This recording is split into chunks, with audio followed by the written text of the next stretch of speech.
পবিত্র কুরআন এক পরিপূর্ণ জীবন বিধান। এই মহাগ্রন্থে যেমন জীবনযাপনের নির্দেশনা আছে, তেমনি আছে প্রাসঙ্গিক অনেক ঐতিহাসিক সত্য ঘটনাও। এসব ঘটনার মধ্যে একটা বিখ্যাত গল্প রানী বিলকিসের, যে ঘটনা আমাদের জন্য খুবই শিক্ষণীয়। মহান আল্লাহ তাআলা ইয়েমেনের এক ক্ষমতাধর নারীর গল্প বলেছেন। বিলকিস নামের এই নারী আল্লাহর নবী হজরত সুলাইমান আলাইহিস সালামের যুগে ইয়েমেন ও আশপাশের বিস্তীর্ণ অঞ্চল শাসন করতেন। আল্লাহ তাআলা বিলকিসের সাম্রাজ্যের কথা সুলাইমান আলাইহিস সালামের অগোচরে রেখেছিলেন। পরে তার গোয়েন্দা পাখি হুদহুদের মাধ্যমে যখন জানলেন আল্লাহর অবাধ্য এক সম্রাজ্ঞী পৃথিবীর একটি বড় অঞ্চল শাসন করছেন, তখন তাকে আত্মসমর্পণের নির্দেশ দিলেন। পবিত্র কুরআনের সূরা নামলের ২৪টি আয়াতে আল্লাহ তাআলা সেই ঘটনা তুলে ধরেছেন। চলুন কোরআনের ভাষ্যেই ঘটনাটির বিস্তারিত জানা যাক। জিন, পশু পাখি, মানুষসহ সব সৃষ্টিকেই আল্লাহ তাআলা হজরত সুলাইমান আলাইহিস সালামের অনুগত করে দিয়েছিলেন। একদিন তিনি বিশাল বাহিনী নিয়ে কোথাও যাচ্ছিলেন। সঙ্গে ছিল সুলাইমান আলাইহিস সালামের গোয়েন্দার কাজ করা হুদহুদ পাখিও। পথে সুলাইমান আলাইহিস সালাম পাখিদের খোঁজ নিতে গেলে হুদহুদকে অনুপস্থিত দেখলেন। অন্যদের জিজ্ঞাসা করলেন, কি ব্যাপার, হুদহুদকে দেখছি না, নাকি সে নাই? অনুমতি ছাড়া অনুপস্থিত থাকা অপরাধের অন্তর্ভুক্ত। তাই সুলাইমান আলাইহিস সালাম বললেন, তাকে কঠিনতম শাস্তি দেব, অথবা তাকে হত্যাই করব, অথবা সে অবশ্যই আমাকে উপযুক্ত কারণ দেখাবে। একটু পরেই হুদহুদ ফিরে এলো। এসে বলল, আমি এমন কিছু তথ্য পেয়েছি যা আপনার কাছে নেই। ইয়েমেনের সাবা থেকে আমি নিশ্চিত খবর নিয়ে এসেছি। সেখানে দেখলাম এক নারী রাজত্ব করছেন এবং তাকে সবই দেয়া হয়েছে। তার বিরাট সিংহাসন রয়েছে। হুদহুদ আরো বলে, এটুকুই নয়, আরও দেখলাম তিনি ও তার প্রজারা আল্লাহ বাদ দিয়ে সূর্যকে সেজদা করছেন। শয়তান এই কাজকে তাদের সামনে সুন্দরভাবে উপস্থাপন করেছে এবং হেদায়েতের পথ থেকে বিরত রেখেছে, ফলে তারা হেদায়েত পায়নি। এমন তথ্য শুনে সুলাইমান আলাইহিস সালাম বিস্মিত হলেন এবং বললেন, দেখি তুমি সত্য বলেছ না মিথ্যা বলছো। রানী বিলকিসকে আল্লাহর বিধানের কাছে আত্মসমর্পণের নির্দেশ দিয়ে সুলাইমান আলাইহিস সালাম একটি চিঠি লিখলেন। হুদহুদকে সুলাইমান আলাইহিস সালাম বললেন, আমার এই চিঠি নিয়ে গিয়ে তাদের দাও।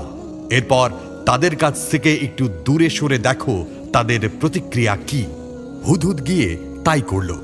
চিঠি পেয়ে বিলকিস মন্ত্রিসভার বৈঠক ডাকলেন এবং চিঠির ভাষ্য তাদের সামনে তুলে ধরলেন।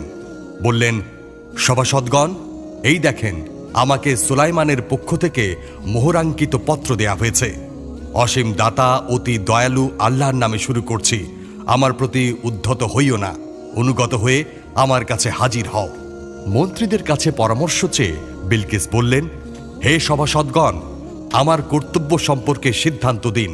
আপনাদের ছাড়া আমি কোনো বিষয়ে সিদ্ধান্ত নিইনি। মন্ত্রীরা বললেন, আমাদের শক্তি আছে এবং আমরা কঠোর যোদ্ধাও, তবে সিদ্ধান্ত নেয়ার ক্ষমতা আপনারই। কাজেই আপনি কি আদেশ করবেন ভেবে দেখুন।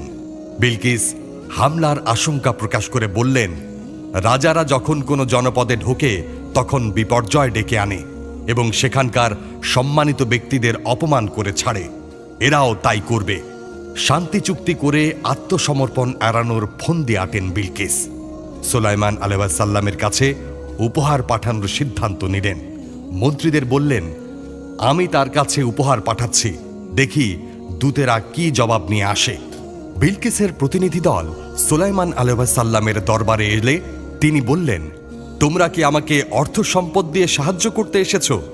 আল্লাহ আমাকে যা দিয়েছেন তা তোমাদের যা দিয়েছেন তার চেয়ে উত্তম। বরং তোমরা তোমাদের উপহার নিয়েই আনন্দ করো। কঠিন এক ধমক দিয়ে সুলাইমান আলাইহিস সালাম তাদের বললেন, নিজ দেশে ফিরে যাও। আমি তাদের বিরুদ্ধে অপ্রতিরোধ্য এক সেনাবাহিনী নিয়ে আসব। তাদের অপমানিত করে সেখান থেকে বের করে দেব। তারা লাঞ্ছিত হবেই। তারা ফিরে গেল এবং সুলাইমান আলাইহিস সালাম ওহির মাধ্যমে জানতে পারলেন, হুঁশিয়ারি শুনে বিলকিস শিগগিরই তার কাছে আত্মসমর্পণ করবেন। তাই তিনি যখন আসবেন তখন তাকে আল্লাহর দেয়া ক্ষমতা দেখানোর জন্য সুলাইমান আলাইহিস সালাম একটি পরিকল্পনা করলেন। সভাসদদের ডেকে বললেন, হে সভাসদগণ, তারা আমার কাছে আত্মসমর্পণ করে আসার আগেই তোমাদের কে তার সিংহাসন আমার কাছে নিয়ে আসবে? এক শক্তিশালী জিন বললেন, আপনি আপনার জায়গা থেকে ওঠার আগেই আমি তা আপনার কাছে এনে দেব। এ কাজে আমি অবশ্যই ক্ষমতার অধিকারী ও আস্থাভাজন। ঐশী জ্ঞানের অধিকারী এক আলেম বললেন, আপনার পলক ফেলার আগেই তা আপনার কাছে এনে দেব।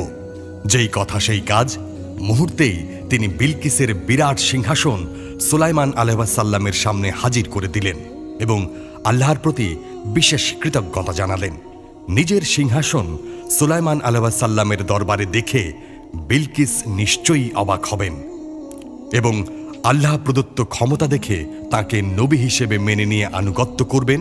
তাই তাকে পরীক্ষা করার জন্য সুলাইমান আলাইহিস সালাম কিছু নির্দেশনা দিলেন।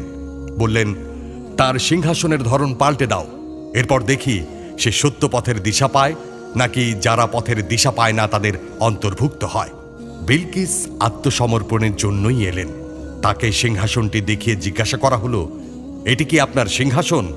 তিনি বললেন, তাই তো মনে হয়। আপনার সম্পর্কে আগেই আমাদের জানানো হয়েছে এবং আমরা আত্মসমর্পণ করতেই এসেছি। রানী বিলকিসকে প্রাসাদে আমন্ত্রণ জানিয়ে সুলাইমান আলাইহিস সালাম বললেন, প্রাসাদে প্রবেশ করুন। প্রাসাদের মেঝে দেখে তিনি সেটিকে স্বচ্ছ পানের হ্রদ মনে করলেন।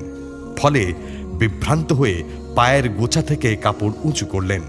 তখন সুলাইমান আলাইহিস সালাম বললেন, এ স্বচ্ছ কাচের প্রাসাদ। রানী বিলকিস এসব পরীক্ষার মুখে পড়ে সুলাইমান আলাইহিস সালামের অলৌকিক ক্ষমতা উপলব্ধি করলেন এবং আল্লাহর দরবারে চূড়ান্ত আত্মসমর্পণ করার ঘোষণা দিলেন। বললেন, হে আমার প্রতিপালক, আমি অবশ্যই নিজের প্রতি জুলুম করেছি। আমি সুলাইমানের সঙ্গে বিশ্বজগতের প্রতিপালক আল্লাহর কাছে আত্মসমর্পণ করছি। এই গল্পের মূল শিক্ষা হল, পৃথিবীতে আপনি যত ক্ষমতাধরী হন, মহান আল্লাহর দরবারে নিঃশর্ত আত্মসমর্পণই পারে আপনার পরকালীন সাফল্য নিশ্চিত করতে।